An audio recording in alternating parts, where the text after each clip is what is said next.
If you're trying to install an app on your iPhone 16, 16 Pro, Pro Max, or the Plus, and if it shows you confirm with assistive touch, and if you want to change it to double press the side button, so in this video I will show you how you can do that. First of all, just go to the home screen and open settings, and under settings, just tap on accessibility, then tap on touch. Now under the touch settings, just tap on assistive touch.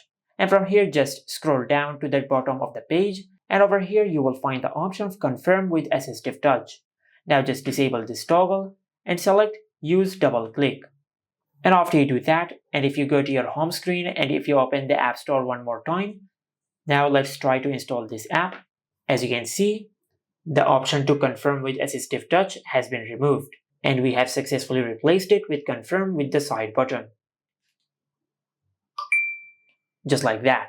And this is how you can install apps with double click instead of the assistive touch on the iPhone 16, 16 Pro, Pro Max, or the Plus. Make sure to like, comment, and subscribe. Thank you for watching.